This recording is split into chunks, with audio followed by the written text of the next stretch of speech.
Bien, es para mí un placer estar con todos ustedes para hablar en esta ocasión de la contribución de los pacientes a la mejora de la calidad asistencial. Mi nombre es Rosa Añel, soy médica de familia, máster en participación y desarrollo comunitario y formo parte del grupo de trabajo de seguridad del paciente, tanto de la Sociedad Española de Medicina de Familia y Comunitaria como de la Sociedad Española de Calidad Asistencial. En primer lugar, quiero mostrar mi más sincero agradecimiento al doctor Gabín Hurtado, profesor titular de la Facultad de Medicina de la Universidad Autónoma del Estado de México, así como toda la audiencia de este curso de Seguridad del Paciente y Calidad Asistencial. Y esta es la hoja de ruta que voy a seguir para el desarrollo de mi ponencia.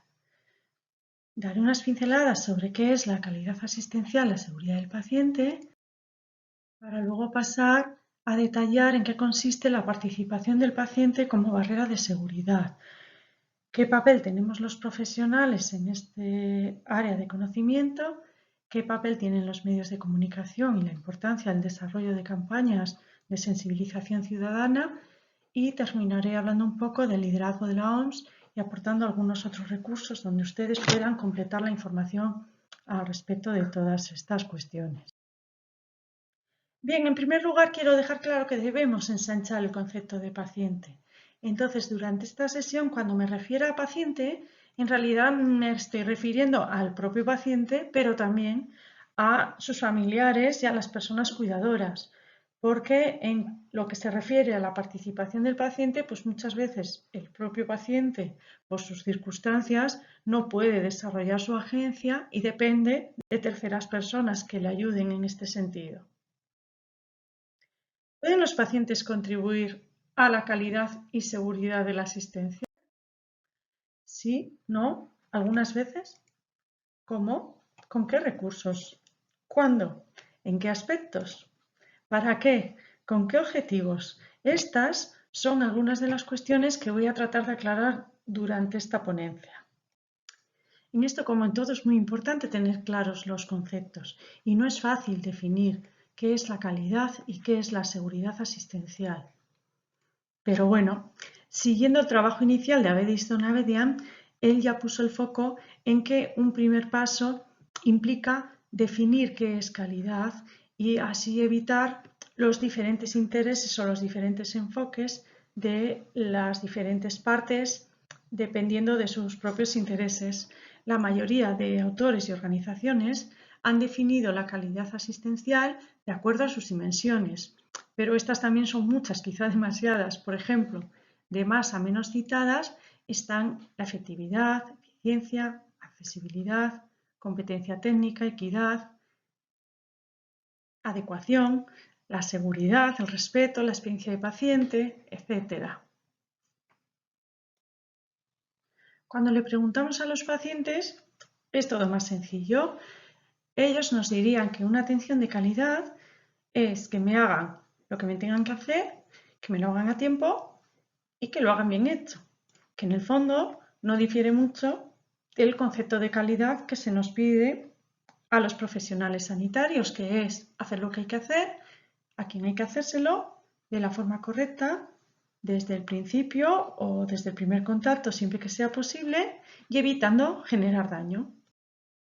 Y en ese evitar daños es donde está el concepto de seguridad del paciente, que significa la ausencia de daño evitable en el curso de la atención sanitaria. Es un requisito indispensable para la calidad asistencial y es un concepto todavía bastante desconocido para la mayoría de los pacientes. De hecho, cuando en mi consulta les hablo a mis pacientes sobre la seguridad del paciente, ellos me dicen, pero doctora, ¿qué es eso? Y yo les digo, pues bueno, que la seguridad del paciente se ocupa de prevenir los fallos y evitar que los pacientes sufran daños durante la asistencia sanitaria. Y a ellos estas dos palabras, fallos, daños, pues se les quedan como retumbando dentro de la cabeza, ¿no? Y sienten pues cierto temor. Dicen, ¿cómo que fallos? ¿Cómo que errores? Porque no esperan, ellos esperan que todo va a ir bien. ¿Por qué se producen los fallos y errores durante la asistencia sanitaria? Todo tiene que ver con la complejidad. En pocos años hemos pasado de una medicina muy sencilla y segura, aunque poco efectiva, a una medicina muy compleja y efectiva, aunque bastante menos segura. Y eso tiene que ver con la complejidad. Todo se ha hecho más complejo, tanto el sistema sanitario como los pacientes. Cada vez, debido a la mayor esperanza de vida, los pacientes son más y más mayores, acumulan un mayor número de enfermedades, están más medicados, su gestión es más compleja, el volumen de información que tenemos que manejar también lo es, todo se ha tecnificado y superespecializado y las expectativas de la ciudadanía sobre lo que el sistema sanitario puede hacer por su salud, pues también han ido en aumento, generando en ocasiones pues más demanda y una demanda pues de menor calidad. Todo esto nos lleva, bueno, pues a que trabajemos en unas condiciones inseguras y aumenta la probabilidad de fallos y aumenta la probabilidad de que se generen fallos y errores. Entonces, en el ámbito sanitario, la teoría que hemos adoptado para explicar la causalidad de los eventos adversos es el modelo del queso suizo de Rieso, que viene a decir que para proteger de los riesgos existentes, pues cada una de las barreras o cada una de las partes del sistema pues sería una barrera de seguridad, ¿no? Que a su vez también tiene sus propias debilidades. De forma que cuando coinciden, que se alinean las debilidades del sistema con los fallos humanos, es cuando el incidente encuentra su trayectoria de oportunidad y esos riesgos acaban traduciéndose en un daño para los pacientes. Y esta es verdaderamente la mayor aportación del modelo de Rieso, que aporta un enfoque al sistema, ¿no? Nos dice, no hay que culpabilizar a los profesionales porque cometen errores. Lo que hay que hacer es localizar las debilidades del sistema y aplicar medidas de mejora, fortalecer las barreras de defensa para que esos riesgos no acaben afectando a los pacientes. Es lo que llamamos implantar las medidas de mejora. Pero este modelo, en cierta manera, es incompleto porque solamente contempla a los pacientes como receptores de esos daños, ¿no? De esos peligros o de esa concatenación de sucesos que hace que las cosas no salgan según lo previsto.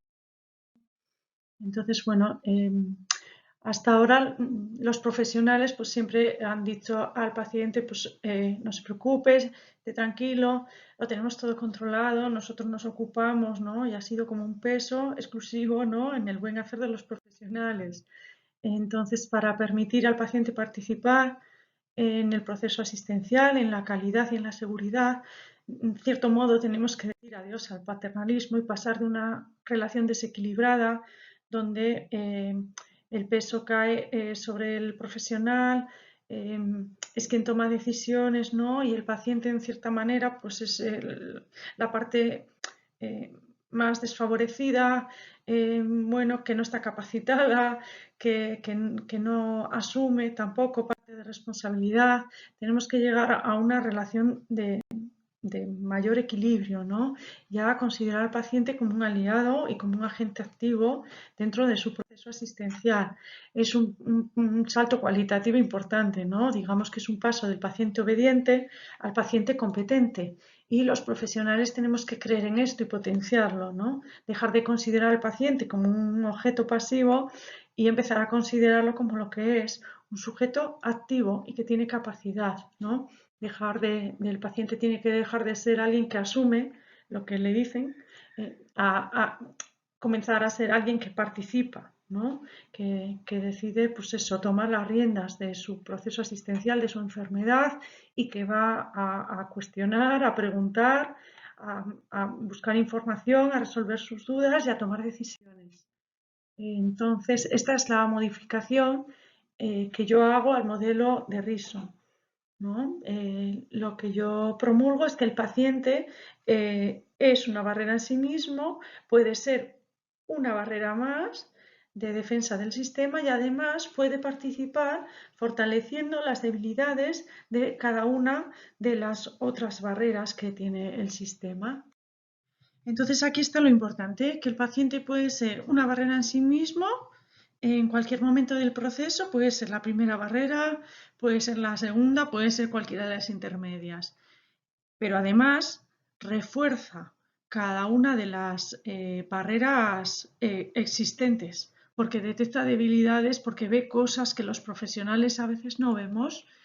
Entonces, el paciente como única barrera transversal y refuerzo de las barreras existentes.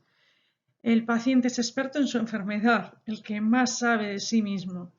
El paciente tiene mejor visión de conjunto de su proceso asistencial que cada uno de los profesionales que le atendemos. Y además es la parte más interesada. ¿Quién más interesado que el propio paciente en que todo salga correctamente? ¿Creéis que todos los pacientes participan o pueden participar de igual manera? ¿Qué factores influyen en la participación del paciente?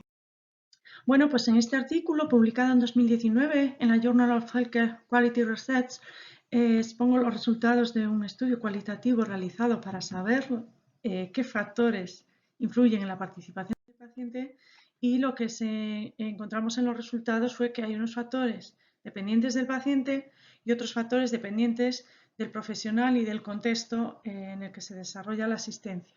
Respecto al paciente, las mejores condiciones son para los pacientes hombres con un buen nivel de estudios, con un buen nivel socioeconómico, que además tienen experiencia previa como pacientes por sus antecedentes médico-quirúrgicos y una situación vital favorable a la participación. Respecto al profesional, pues siempre es mejor que el encuentro se establezca con un profesional que le atiende habitualmente, que se conocen previamente, ¿no? Con el que se supone que tiene confianza, que este profesional tenga una actitud empática y que tenga conocimientos en seguridad del paciente. Y respecto al contexto en el que se establece la relación clínica, pues los contextos más favorables son la atención primaria y el domicilio, mucho más que la atención hospitalaria, un servicio de urgencias o un servicio de emergencias. Que el clima en el que se establece la consulta o la visita sea favorable, sea distendido y que el paciente vea que tiene oportunidad de participar, ¿no? Que sea un ambiente pues, relajado, en el que el paciente no lo perciba como hostil o como no está el horno para bollos y no está la situación, ¿no? Como para querer yo hacer preguntas o participar. Y las peores condiciones para participar en su seguridad pues son para las mujeres con un nivel bajo de estudios y un nivel socioeconómico también bajo. Si además no tienen antecedentes médico-quirúrgicos o no tienen experiencia previa como pacientes y su situación vital es desfavorable, pues eso cohíbe mucho las posibilidades de participar. O puede pasar que las mujeres en realidad muchas veces son más participativas, pero su participación es menos efectiva. Respecto a las características del profesional que le atiende, pues si es un profesional eventual, pues no hay una relación de confianza paciente-profesional. Si el profesional mantiene una actitud distante, ¿no? Fría, y es un profesional que no tiene conocimientos y no está cultivado en seguridad del paciente, pues las posibilidades van a ser menores. Y el contexto, pues lo que hemos dicho antes, ¿no? Que el paciente perciba que el clima es desfavorable o que no encuentre oportunidades para participar. ¿Y cómo influye la edad en la participación del paciente?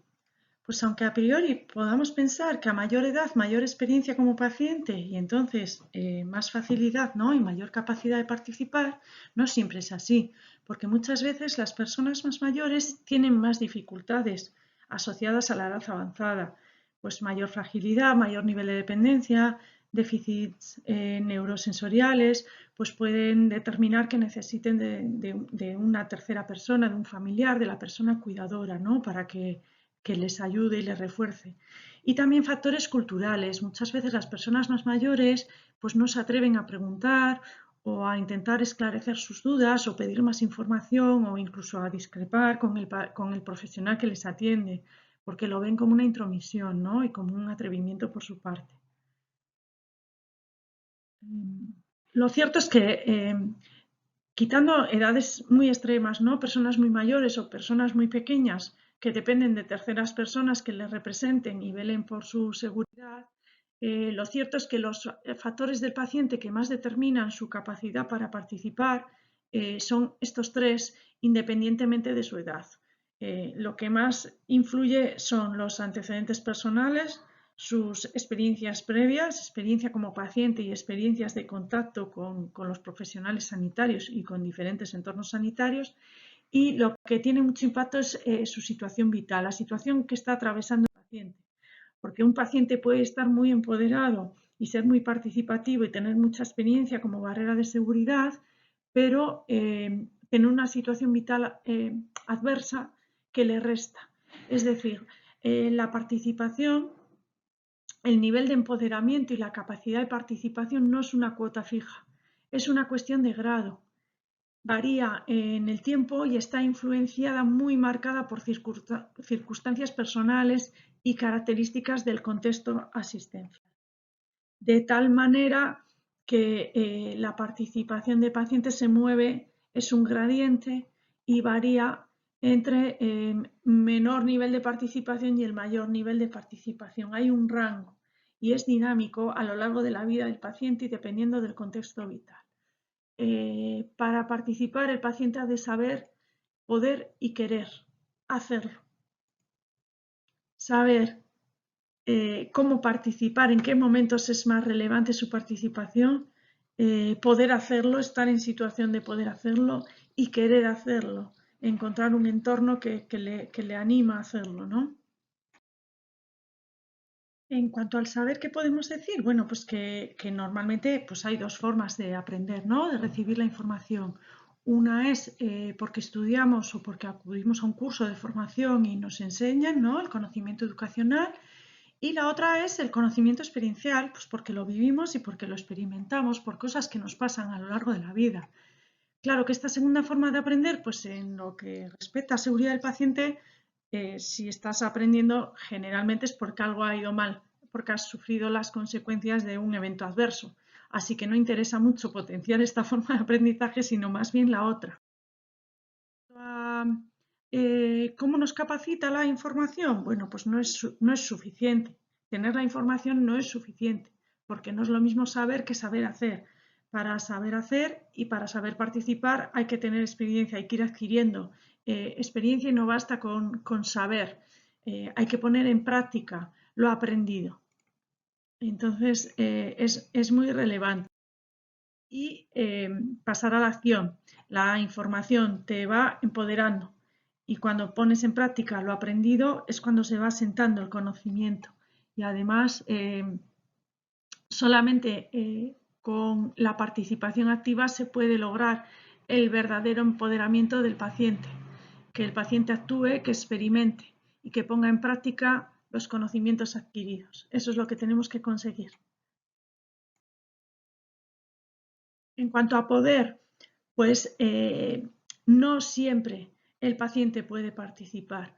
Casi siempre puede, pero no siempre, porque hay algunas partes del sistema sanitario que son partes ocultas para el paciente.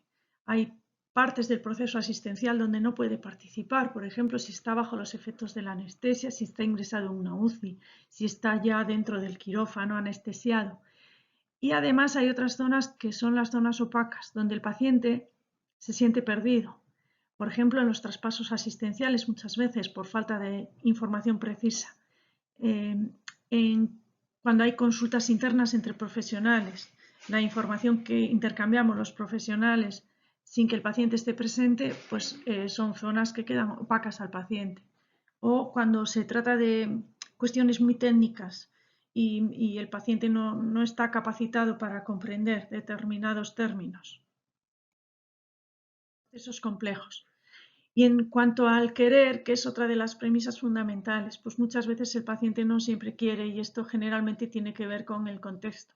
Los pacientes tienen a veces miedo, temores, dudas, incertidumbre, falta de confianza, pues ese temor también a no querer incomodar a los profesionales que le están atendiendo. A veces no siente la necesidad de participar pues porque está afectado psicológicamente o tiene algún grado de discapacidad o tiene una situación vital que no le deja percibir o desarrollar esa necesidad de tomar parte, ¿no? Aunque sea para protegerse y aunque sea a favor de su seguridad y de la calidad asistencial. Entonces, ¿qué tenemos que hacer los profesionales para ayudar al paciente a que participe?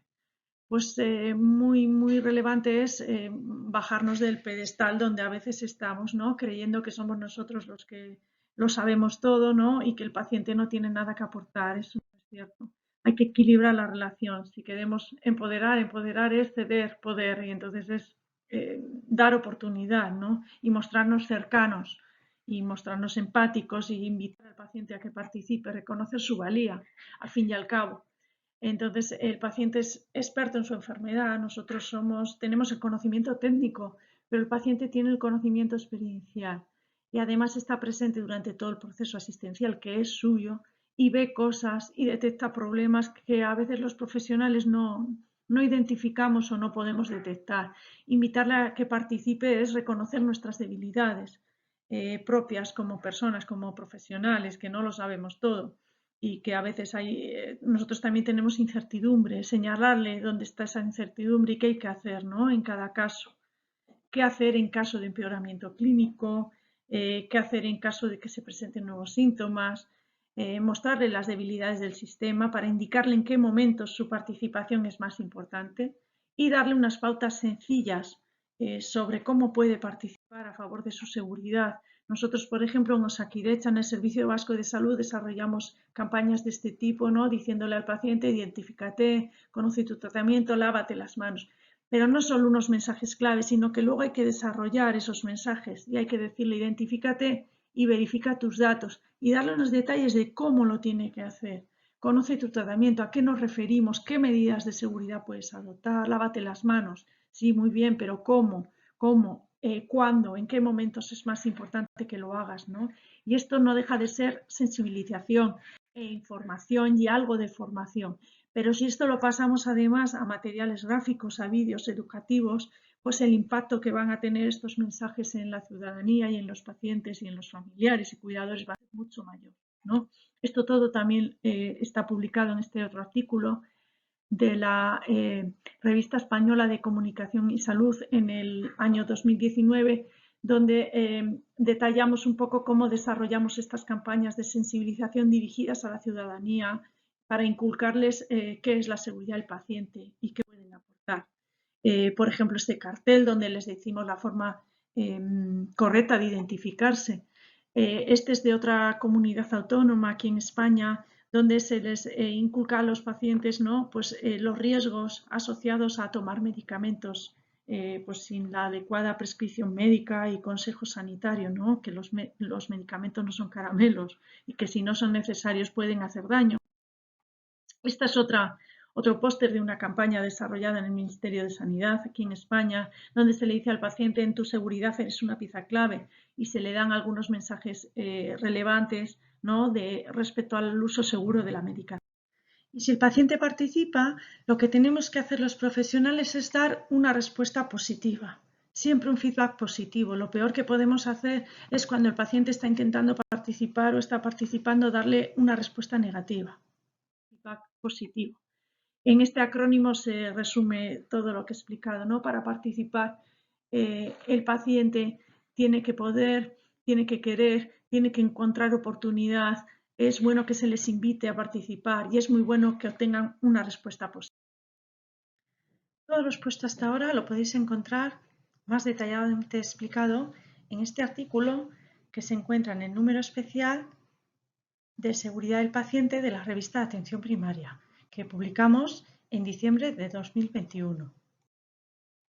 Bastante antes, en este otro artículo, explico cómo los pacientes pueden contribuir a mejorar la calidad del servicio, pero es que además la calidad del servicio debe ser evaluada por quien lo recibe. Y un paciente empoderado o adiestrado se encuentra más seguro en sus contactos con el sistema sanitario, porque tiene más posibilidades de detectar fallos y avisar de ellos a los profesionales que le están atendiendo antes de que lleguen a afectarle. En este otro estudio lo que hicimos fue un análisis de la información contenida en las reclamaciones de pacientes, desde el punto de vista de la seguridad clínica. Y lo que encontramos es que al menos un 5% de ellas describían eventos adversos. Lo que aporta más valor es el relato, ¿no? La descripción que hacen los pacientes y la información que aporta respecto a los factores contribuyentes, que es un área que a los profesionales se nos escapa, son cosas que los profesionales no podemos ver y los pacientes sí. Y otro valor muy importante es que el 96% de los eventos adversos contenidos en esta información de las reclamaciones de los pacientes dice que el 96% de los casos eran prevenibles, que es un porcentaje mucho más alto del descrito en los estudios realizados, ¿no? Lo que podemos encontrar en la literatura. Como todos ustedes saben, y desde el año 2019, por iniciativa de la OMS, el 17 de septiembre se celebra cada año el Día Mundial de la Seguridad del Paciente. Esto, unido a que uno de los objetivos estratégicos del Plan de Acción Mundial de la OMS para la Seguridad del Paciente es también la implicación de los pacientes y las familias, ha llevado a que este año el lema para la conmemoración del 17 de septiembre como Día Mundial de la Seguridad del Paciente sea la implicación de los pacientes en su seguridad. En la página web de la OMS pueden encontrar un montón de materiales gráficos para contribuir a la divulgación de esta campaña e implicar a los pacientes en su seguridad, así como muchos otros documentos de alto valor y de en el que se habla del rol de los pacientes y de las familias en la seguridad de su atención. A un capítulo, ¿no?, a contemplar la seguridad a través de los ojos del paciente. Se lo recomiendo, todos ellos. Y ya para terminar, es muy interesante detenernos un poco en la definición que hacen los autores de este libro de manejo de los riesgos clínicos y seguridad del paciente, que describe la seguridad del paciente como la reducción del riesgo de daño innecesario asociado a la asistencia sanitaria hasta un mínimo, ¿no? La reducción hasta un mínimo aceptable, porque el riesgo cero pues no existe, ¿no? Y dice que ese mínimo aceptable se refiere o hay que contextualizarlo siempre en base al conocimiento actual, ¿no? Entonces el conocimiento sigue avanzando, seguiremos aprendiendo cosas de la seguridad del paciente y yo les recomiendo que si les interesa este enfoque que yo le estoy dando, pues nos sigan en nuestro blog de seguridad del paciente, del que soy actualmente editora, que se llama Sano y Salvo. También en nuestro canal de SlideShare de Sano y Salvo, en nuestra cuenta de Twitter, en nuestra cuenta de YouTube. Y si les interesa también seguirme a mí personalmente, pues les dejo mi dirección de correo electrónico donde estaré encantada de responder a cualquier cuestión o solicitud que me hagan. Muchísimas gracias.